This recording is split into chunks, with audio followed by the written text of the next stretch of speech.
এই রাক্ষসীটা কি সারাক্ষণ খাই করেই মরলো? যেখানে চাই সেখানেই রাক্ষসের মতো গেলে এ কি গিলতেই যায় লোকের বাড়িতে?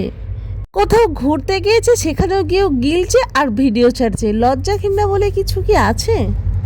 এইসব কমেন্টগুলো যে করেছে তার উদ্দেশ্যে আমি একটাই কথা বলবো। প্রথম কথা হলো, এটা লোকের বাড়ি না, এটা আমার দিদির বাড়ি। আর যেটাকে বলছো যে গিলছে আর ভিডিও ছাড়ছে, সেটা হলো আমার কাজ।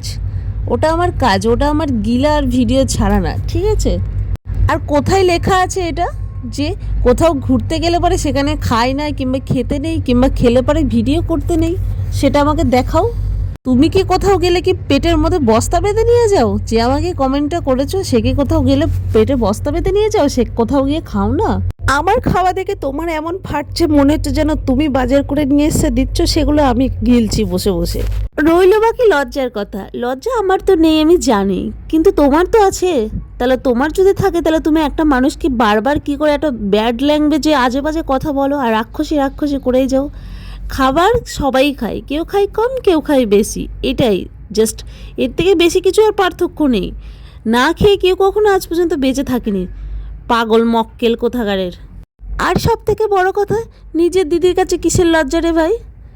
দিদির কাছে এসেছে, দিদি ভালো মন্দ রান্না করে খাওয়াচ্ছে তার টাকায়, তোর কিসের এত জ্বালা বাজছে রে? দিদির কাছে কিসের লজ্জা করবো, যার কাছে যাদের সঙ্গে ছোটোর থেকে বড় হয়েছি? তুই কি তোর দিদি ভাইদের বোনদের দেখে লজ্জা করিস? হ্যাঁ জানি, এবার আমার ভালো ভালো বন্ধুরা যারা আমাকে পছন্দ করে, আমার ভিডিও দেখতে পছন্দ করে, তারা বলবে নিশ্চয়ই যে ছাড়াও ওদের কথা, ওরা পাগল ছাগল। যাই হোক, আমি তো ওদের কথা সবসময় বাদই দিই, বাট দেখো এমন এমন কমেন্ট করে, সেসব কমেন্টে রিপ্লাই না করে পারি না, সিরিয়াসলি। জানো তো, আজ সকালে না একটু মটরশুঁটি দিয়ে কাঁচা লঙ্কা পেঁয়াজ ভুজিয়া এই সব কিছু দিয়ে একটু ধনেপাতা দিয়ে মুড়ি মাখিয়ে খেয়েছিলাম। তারপরে আমি একটু গেছিলাম বাজারে, যেহেতু আমার দিদি ডিউটিতে চলে গেছে আর আমাকে এখন বাজারটা করতে হবে, তো আমি বাজারে গিয়ে সেরকম মাছ পাইনি। আর দিদিও বলেছিল একটু চিকেন নিতে, কারণ আমার ছেলে চিকেন খেতে খুব বায়না করছিল। আর তার মধ্যে আমি আবার দিদির কাছে এটা বায়না করেছিলাম যে চিকেনের আজকে পাতলা পাতলা করে ঝোল করবি। তো এই যে ঘুম থেকে উঠেছিলাম প্রায় 10টা সাড়ে 10টার দিকে, তখন খেয়ে দিয়ে বাজারে গিয়ে বাজার করে নিয়ে আসলাম। তারপরে দেখো দিদি বাড়ি এসে রসি কষি জমিয়ে রান্না করলো চিকেনের পাতলা পাতলা করে ঝোল, যেটা হয়েছিল ভীষণই টেস্টি। আর আমার দিদির হাতের রান্নায় কি বলবো, খেলে পরে মনে হয় ওকে শুধু চুমু খাই, এত টেস্টি রান্না করে কি বলবো।